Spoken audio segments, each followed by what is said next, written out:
My dear students, doctor James Tyler Kent രചിച്ച lectures on homoeopathic materia medica എന്ന പുസ്തകത്തെ ആധാരമാക്കിയുള്ള ഈ പ്രോഗ്രാമിലേക്ക് നിങ്ങൾക്കേവർക്കും വീണ്ടും സ്വാഗതം.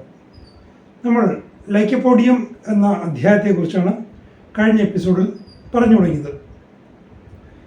ഈ 37ാമത്തെ ഈ പ്രോഗ്രാമിൻ്റെ എപ്പിസോഡിൽ നമുക്ക് ലൈക്കോപോഡിയത്തെക്കുറിച്ച് കൂടുതൽ മനസ്സിലാക്കാം. In the rheumatic pains and other sufferings, the lycopodium patient is ameliorated by motion.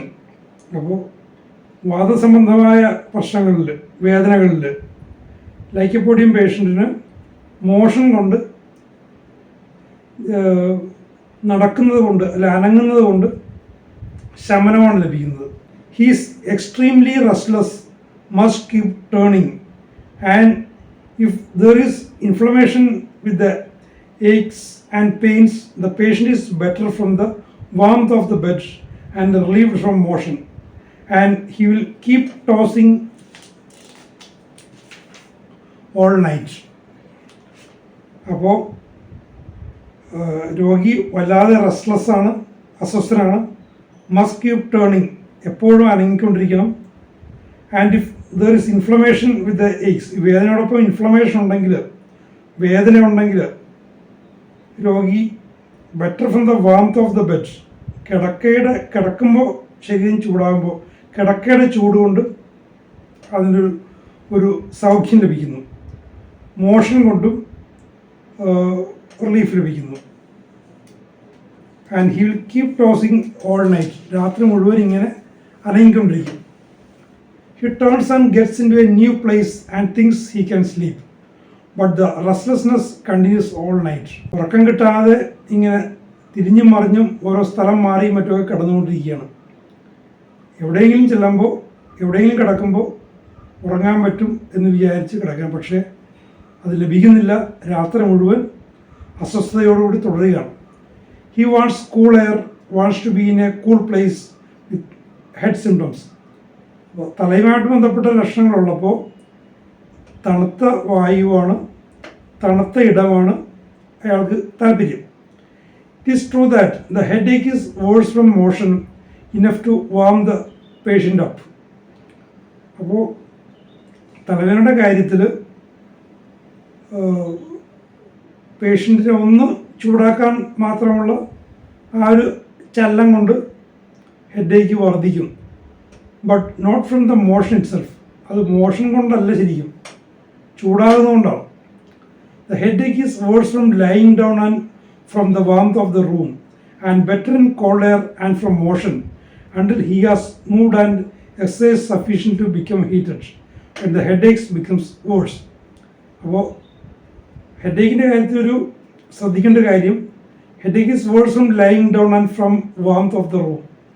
അപ്പോൾ കിടക്കുന്നതുകൊണ്ടും മുറിയുടെ ചൂട് കൊണ്ടും തലവേദന മോശമാകുന്നു. തണുത്ത വായുവിൽ അയാളുടെ സ്ഥിതി മെച്ചപ്പെടുന്നു.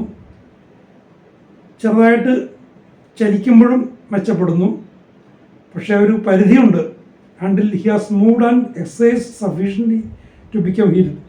ശരീരം ചൂടാകുന്നവരെയുള്ള മോഷൻ അത്രയേ ഉള്ളൂ.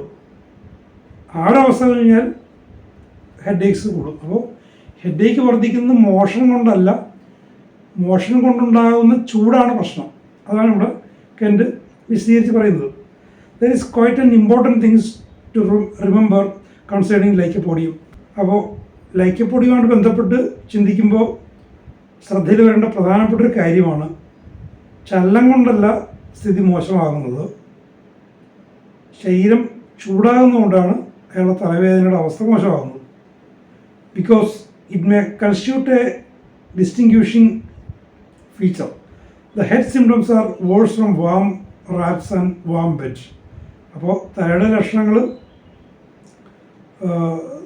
ചൂടുള്ള വസ്തുക്കൾ, ചൂടുള്ള തുണിയൊന്നും കൊണ്ട് ചുറ്റിക്കെട്ടുമ്പോഴും ചൂടുള്ള കിടക്കയിലൊക്കെ തലയുടെ ലക്ഷണങ്ങൾ വർദ്ധിക്കുന്നു. The complaints of lycopodium are likely to be worse at a fixed time, that is from 4 till 8 o'clock in the evening. ലൈക്കോപോഡിയത്തെ സംബന്ധിച്ചിടത്തോളം വളരെ ശ്രദ്ധേയമായൊരു കാര്യമാണത്.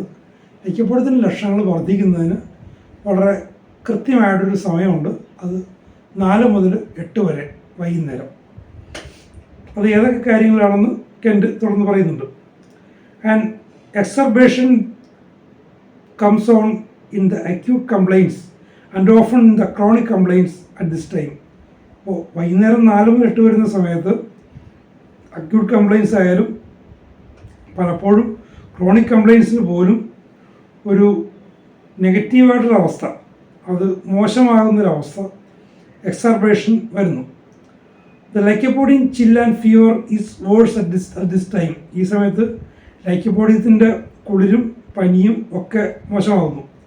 And in typhoid and scarlet fever the patient is especially worse from 4 to 8 PM. അപ്പോൾ സ്കാർലറ്റ് ഫീവറിൽ, ടൈഫോയിഡ് ഫീവറിൽ ഒക്കെ ഈ സമയം വളരെ പ്രധാനപ്പെട്ടതാണ്. In gouty attacks, in rheumatic fevers, in inflammatory conditions, in pneumonia, in acute catarrhs, which are complaints especially calling from lycopodium. It is always well to think of this remedy when there is decisive aggravation from 4 to 8 PM. അപ്പോൾ ഏതൊക്കെ കാര്യങ്ങളിലാണ്? Inflammatory കണ്ടീഷൻസിൽ, rheumatic ഫീവേഴ്സിൽ, ഗോട്ടി അറ്റാക്സിൽ, ന്യൂമോണിയയിൽ, acute കാറ്റാർസിൽ ഒക്കെ ഈ ഒരു സമയത്തിൻ്റെ ഒരു aggravation ഉണ്ടെങ്കിൽ അത് ലൈക്കോപോഡിയത്തിനെ സൂചിപ്പിക്കുന്ന വളരെ പ്രധാനപ്പെട്ട ഒരു ഘടകമാണ്. The Lycopodium patient is flatulent, distended like a drum, so that he can hardly breathe. അപ്പോൾ ഇത് ലൈക്കോപോഡിയത്തിൻ്റെ മറ്റൊരു പ്രധാനപ്പെട്ട ലക്ഷണമാണ്. വയറിങ്ങനെ ചെണ്ട പോലെ വീർത്ത് കെട്ടി, നമ്മൾ സാധാരണ മലയാളത്തിൽ ഭാഷയിൽ പറയാറുണ്ട് വയർ ചെണ്ട പോലെ വീർത്ത് കെട്ടിയെന്ന്. അതിൻ്റെ തന്നെ ഇംഗ്ലീഷിലാണ് ഇപ്പോൾ ഇവിടെ കെൻഡ് പറയുന്നത്. Distended like a drum, so that he can hardly breathe. ശ്വസിക്കാൻ പോലും പറ്റാത്ത തരത്തിൽ വീർത്തിട്ടിരിക്കുന്നു.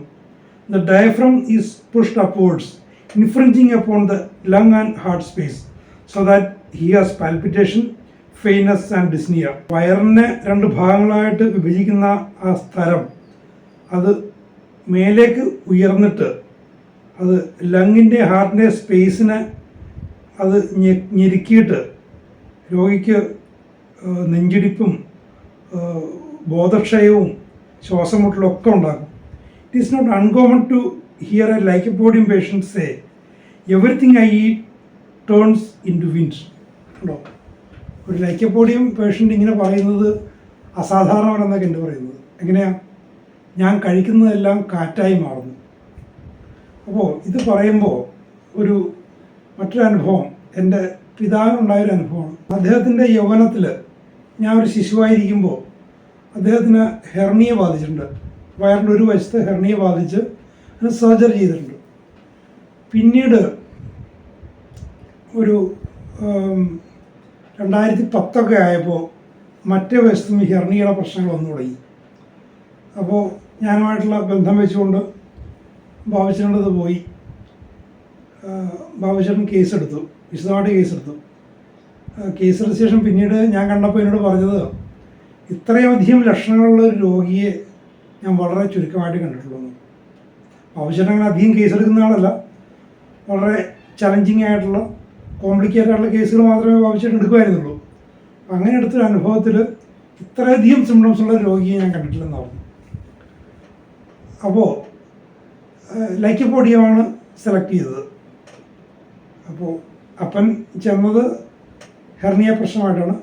പക്ഷെ അദ്ദേഹത്തിൻ്റെ ഒരു പ്രധാന പ്രശ്നമായിട്ട് എനിക്ക് ഓർമ്മ വെച്ച കാലം മുതൽ എൻ്റെ മനസ്സിലുള്ള ശ്രദ്ധേയമായൊരു വിഷയം ഈ ഏമ്പക്കം ഇട്ടുകൊണ്ടിരിക്കുക. എന്ത് കഴിച്ചാലും ഈ പറഞ്ഞ പോലെ എന്ത് കഴിച്ചാലും കാറ്റായി മാറുന്നുവോ എന്ന് ഞങ്ങൾക്കൊക്കെ സംശയം തോന്നിയിരുന്ന തരത്തിൽ ആയിരുന്നു ഈ ഗ്യാസിൻ്റെ പ്രശ്നം. എപ്പോഴും വയർ വീർത്ത് കെട്ടി, ചെണ്ട വീർത്ത് കെട്ടിയിരിക്കുന്ന പോലെ എന്ന് പറയും, അതിനുമായിട്ടുള്ള ബന്ധപ്പെട്ട പ്രശ്നങ്ങൾ. പക്ഷേ അത് പറഞ്ഞുകൊണ്ടല്ല ബാബുച്ചേട്ടൻ്റെ അടുത്ത് പോയി ചെന്നത്, ഹെർണിയ പറഞ്ഞുകൊണ്ടാണ്. ഒരു ഡോസ് ഹെർണിയ ഉടനെ കൊടുത്തു. എന്നിട്ട് 6 മാസം കഴിഞ്ഞപ്പോൾ വീണ്ടും ഒരു ഡോസ് കൂടി ആവർത്തിച്ചു.